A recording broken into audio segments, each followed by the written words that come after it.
Welcome to That Entrepreneur Life, a podcast about entrepreneurship that takes you from idea to launch and beyond. Each week, your hosts, Andrew Lees and Clint McPherson, discuss different business topics aimed at adding value to any entrepreneur's journey. Welcome back, everyone, to another episode of That Entrepreneur Life. I'm Andrew Lees, and I'm here with my co-host, Clint McPherson. What's up, man? How you doing? What's going on? I'm just excited to be here like always, man. Let's go ahead and kick this thing off by welcoming our special guest today, Captain Rob Kessler, to the show. How you doing, brother? Fantastic. How are you guys? Awesome. Yeah, we're doing really good, and great start to the year so far, I think. So we'll keep that rolling. Yeah, it's an honor to have you on the show, Rob. Before we get into our questions, can you just give our audience a quick overview of who you are and what you're all about? Kind of a junk drawer of jobs and opportunities. So I've done the biggest things that anybody ever buy: houses, cars, and diamonds. And from that, I owned a screen printing business. I started in my basement and sold, grew that to like $1 million and sold that.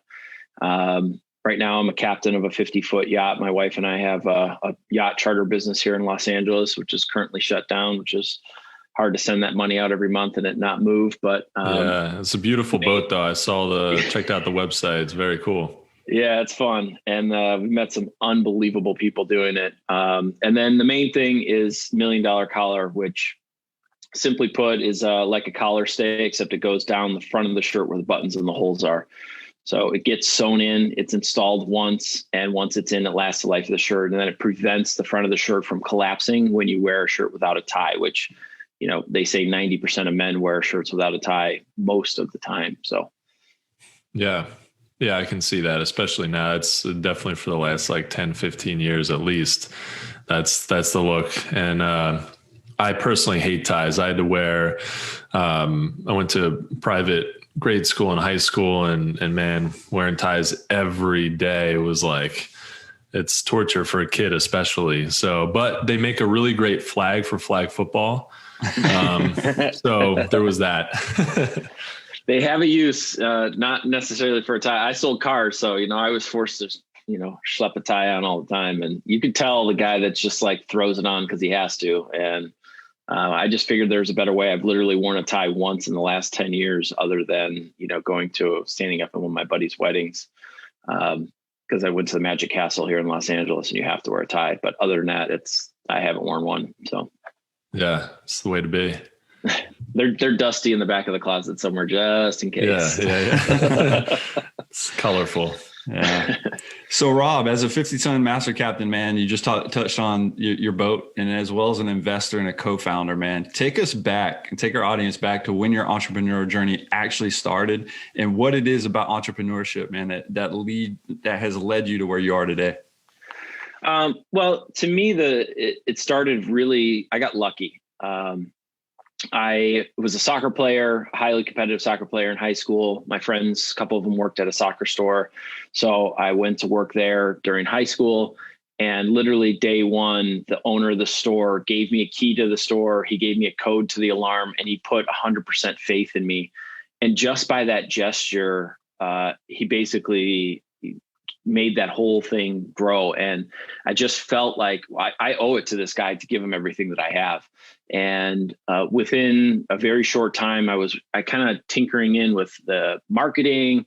I was helping doing orders, and he really allowed the guys that worked there to, you know, participate in the business and not just show up, you know, sell some t-shirts and some soccer shoes and then go home. So it really started there. I had a bunch of business ideas growing up. And I wish I would have followed through on some of them, but, you know, it led me to where I'm at today. And, you know, I couldn't be more thankful for the opportunity that he gave me.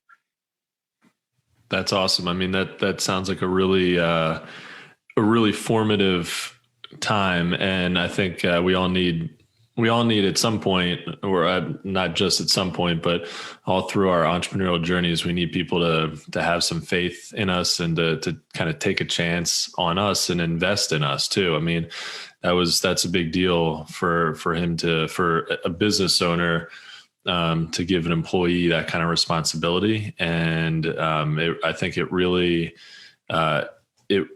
forms, it allows you to go beyond where you might have gone beyond before. I bet you did more work for him than you would have if he just treated you okay. Oh man, I was 17 years old. I think I was a junior in high school. I went through my senior year working there, and then into college. I would literally go schedule my classes so that I could go to work for a couple hours in the morning, go to a class or two, come back and work for a couple hours, go back to a class or two, and then come back to work. And you don't get that by just hiring somebody. I mean, you said it right. I mean, it was our lives, and it was a bunch of guys that were making $8 an hour and giving everything we had, and I would even go up there with friends at night after the store closed, repaint, rearrange, redo the entire store, usually with a couple beers, but, we would stay until 2-3 in the morning and redo the store. And it was just like, yeah, if you guys think that's what to do, then do it. And it was just an amazing thing. That's very impactful and empowering, because again, it's a powerful message, because when you have that sense of empowerment, right? An employee that gets that sense of empowerment at an early age, not only does it show that it's powerful then, but it can be powerful at any time during your entrepreneurial journey when you have a team around you and you can empower them in some way. So they feel like, man, this guy, this girl, they understand, and they're giving me, this rope to hang myself, right? Because you could have went a different direction with that, right? You could have screwed it all up. But man, when you feel that empowerment, man, it just gives you that extra, oomph to get it done. So I love that message, man. Yeah. And not to dwell on it too long, but it's funny that we're talking about this because I was just reading a book last night from Chip Gaines, and he was talking about how with their business Magnolia that they have like a sink or swim type mentality, and it's not meant to like, if you sink, you're done. It's meant to be like, hey, are you already proficient at this? Let's see. And if you're not, then that just means that you need a little more work, a little more practice. But they empower people, they empower their employees to figure things out on their own. And he would rather, like, one of the things was one of his first hires, she forgot to get she didn't know that she had to get the electrical permit before the walls were, or the electrical inspection before the walls were put up in this house, and everything was all put up. The walls were closed in, and then she figured that out. And he would rather take down the walls, put them back up again, and which is a cost to him. He'd rather do that and have one employee who like really knows what to do now. She figured it out on her own and is now, will be a lot better in figuring out situations going forward. So hopefully she won't do that again. I mean. Yeah, because that's a once in. Yeah, the second time might have been like, all right, it was okay once, but we're not gonna. We're not gonna learn on the fly like that again. Yeah, I mean, nobody knows everything, especially when you're coming into a new business, and you have to be able to make mistakes. As long as your intentions are right. My dad followed the same philosophy, and people make mistakes. That's okay. As long as your heart's in the right place, you're going to learn from it. You're going to move on. But, if you get yelled at and screamed at and just, belittled, what's the incentive to try to learn and try to do better? Yeah. Yeah. It doesn't help you as a business owner. It doesn't help the employee, and it sets them up for, potentially not feeling like they can really do things and accomplish things going forward. So, yeah. So, Rob, as a product development engineer myself, I have a product development consulting business. I help entrepreneurs, develop their ideas into products that they can then go and sell. I love to see well-designed and really unique consumer products like the $1 Million Collar. What is your invention process, and how long did it take you to develop your collar from start to finish? Where were you 7 years ago, man? So it all started, if you're on the video, you can see this is my wedding photo up here, and my shirt is collapsed and crumbled and looks terrible. So it was a brand new, freshly pressed shirt. It was before I could say I do on the biggest day of my life. And like we said before, I didn't ever wear ties, and I wasn't going to do it on the beach in Jamaica. So I came home from Jamaica. I Googled everything I could find to see if there was anything that actually addressed the problem, which was the part with the buttons and the holes. I mean, collar stays were invented in the 1880s. That has been solved for an awful long time. Starch has been around for 500 years, and yet my shirts still look like that. So I searched everything I could find, and then we decided to do the patent search. I literally cut open a shirt. I shoved a piece of cardboard down the front and got the look I was looking for right off the bat, and showed it to my new bride. She totally understood what had been bitching about for all these years. And I just worked on it. So I started with all the plastic companies that were out there. I would, order little sample pieces of every kind of plastic they had and try it. I started with stuff around the house. I mean, mini blinds and zip ties and milk cartons and whatever I could find. And just slowly eliminated options and eliminated things that didn't work. I would wash, dry, that was fine, ironing, fine. And then I'd send it to the dry cleaner and just destroy a shirt. I mean, I've got a pile of like 100 shirts that were totally ruined in this process. From start to finish, it took me about almost 2.5, 3 years. Because I had the screen printing business. So I was doing that all day long and kind of working this on at night. And when there were new samples would come in, and when I could get a friend to give me a couple of dress shirts that I could potentially ruin. So yeah, it took about 3 years, and that was to design the product, perfect the product, patent the product. In that time, we actually did a Kickstarter where we were going to make our own shirt. We were trying to raise about $40,000, which would have made 2,000 shirts. So $20 a piece cost. And fortunately, we did not get funded. The unequivocal feedback was, why can't I upgrade the shirts I already own? And why not license the technology? Why are you trying to compete with everybody that's already out there? So literally, a year and a half, 2 years in, they're like, dude, why are you trying to make your own shirt? So I took the design, changed it, and made it a universal fit that literally fits into any dress shirt. I've never heard in 325,000 sales, we haven't had, one shirt that doesn't fit into. So, and is it a retrofit that the company has to put something onto their shirt that allows it to fit, or is it? Yeah, there's two ways right now. We've been going direct to consumer. We got meetings as soon as I got the word the patent was approved. We called every major brand and said, look, we've got the greatest technology. You're going to love this. Your customers are going to love it. But we had no proof of concept. We went into PVH, which is the biggest, dress shirt maker or seller in the world. They do about $8 billion a year in dress shirts. And they were like, I don't know. And in the meantime, came out with a stretch collar, which makes absolutely no sense to me. I mean, you only need a stretch if you're buttoning up and wearing a tie, which is like 10% of the population. So we went direct to consumer, and the current product is added to any dress shirt that you have in your closet. So you take it to your dry cleaner, your tailor. It's literally a 5-minute alteration. They open up a couple stitches, slide it in, sew it together. There's always 2 layers where the buttons and the holes are, and there's always 2 layers where the collar band is. So it hides discreetly in there, and it just will never, ever collapse. It'll never fold. And once it's in, it lasts the life of the shirt.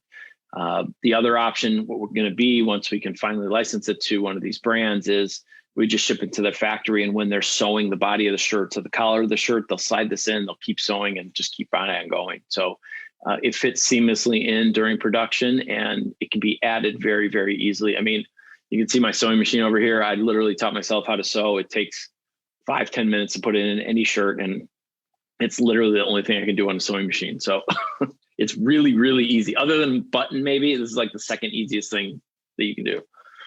That's really cool. So yeah, you could, even if you knew how to sew, or like in my case, my wife can sew. I could buy the stays basically, like and just so she could sew them in basically. Yeah, and we also have we've worked really hard over the last several years going to dry cleaning trade shows, which are as exciting as you think they are. And we're in 650 locations mostly around the US. All of Australia is covered, New Zealand. So we have hundreds and hundreds and hundreds of locations that already know how to do $1 million collar. You can just walk in. A lot of those locations will do the first shirt for free just so you can try it out. So that's all. We have a whole map with all 600 plus locations on it on our website. That's awesome. Yeah, man. So Rob, when it comes to sales, right, and services, sales models and service, when it comes to all of that, and when it comes specifically to sales models, there's service and product businesses, right?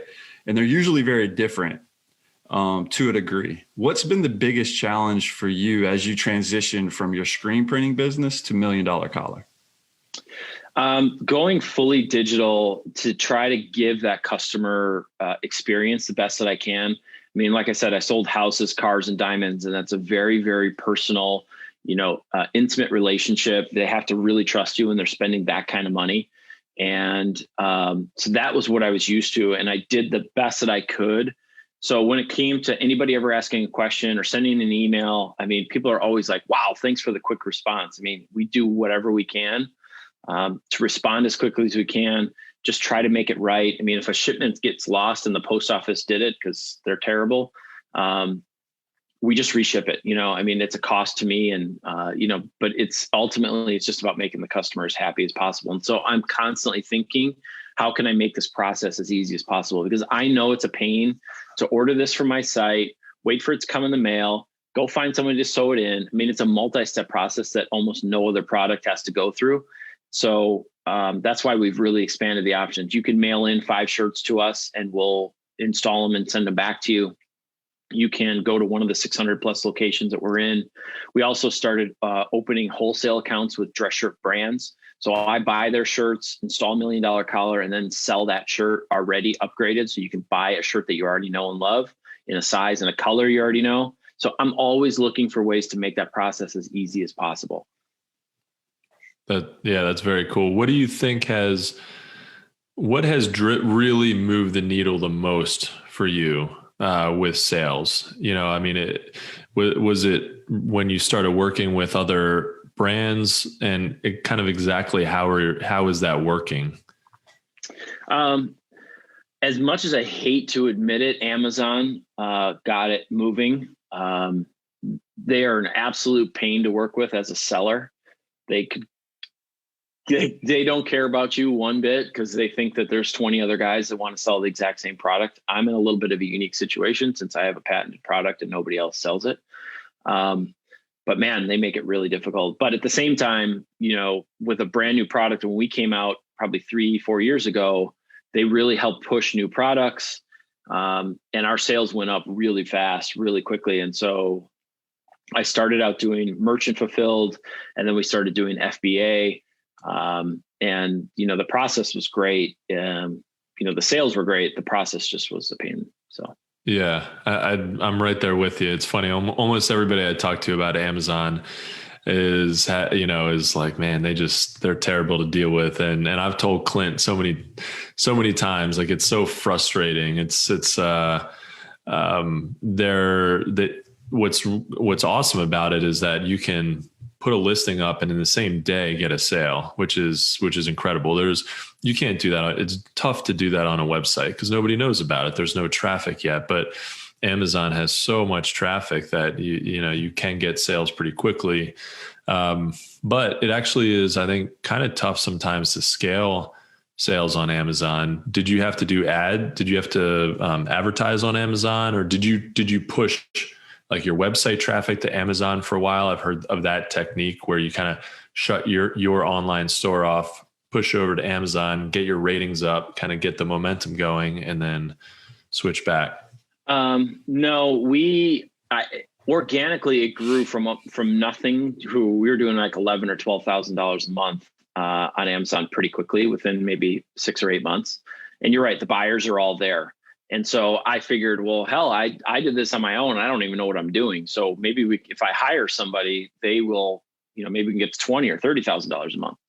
And that person that we hired cost us $1,500 to hire him. We spent $1,500 in Amazon ads.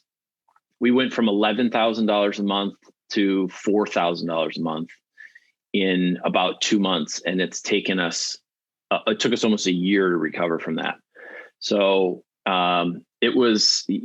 We have one of those products that everybody's tried to plug and play with what has worked for them in the past, and that they all failed miserably. So I wish I would have had a little bit more faith in myself. I wish I would have stayed the course. It seemed like when I paid for ads that it was just like money not really well spent. I mean, it was, I'd spend $500 on ads and I'd get maybe $500 more in sales. So it really wasn't worth it. I'm very fortunate. When I got to LA, I got into a men's networking group, and one of my buddies is one of the top Amazon sellers. So he gave me a lot of insight and a lot of ways to kind of game the system a little bit and try to get my stuff found easier. So that's how I was able to kind of recover those sales. But very cool. Very cool. Yeah. So Rob, through your entrepreneurial journey from the highs to the lows, what has been the most difficult thing about being an entrepreneur, and how do you get unstuck and not lose traction? It always takes longer than you think. My product is very inexpensive. It does have that extra step, but I would have thought we would be further along at this point. I thought we would have had one of these major brands. A year ago, we were invited by Express to come out, which that was actually an Express shirt in my on my wedding day. So when we were in the meeting at Express and we're talking about everything, and I said, "Oh, by the way, I have my wedding shirt," and I slid that across the table. Like, they all freaked out. Like, how cool is it that the story has come full circle? And then timing just between COVID and Wexler's relationship with Jeffrey Epstein and the other problems that are happening over there, it just fell apart. But that was like the game-changing 2.5 million unit test, kind of like everything has changed. And so I'm an optimist. I always think that the next person I meet is going to be the guy that changes our life, and it's going to be the connection. And he says, I can do this and I can do that. And so I've tried to be a little bit cautiously optimistic, but I believe people. I trust people. If you say you're going to do something, I believe you're going to do it, because that's the way that I am. So that's kind of bit me a few times, but that's just the way that I am, and I'm comfortable with that. So yeah, and you mentioned it when you jumped on initially. I was like, "How you doing, man?" You're like, "Great." 2021, we mentioned it, and being optimistic is huge, right? Being optimistic is a big thing going into 2021, because a lot of people had it rough in 2020. So every day brings another opportunity, right? Every person you meet brings another opportunity. So it's about just getting out there, doing it. If you're struggling or you miss an opportunity because of unfortunate circumstances like COVID, I mean, your product, it's going to sell itself. It's an awesome, unique product. And man, when you sit down with another Express or whoever it is, I know I'm very excited that you'll end up getting the deal that you deserve, because everything happens for a reason, man. And everything is about timing. So. Yeah, I like to say, stacking opportunities. We moved to LA. My wife and I sold everything we had. I sold the screen printing business, our house, car, boat. Like, we were literally on cruise control in Milwaukee.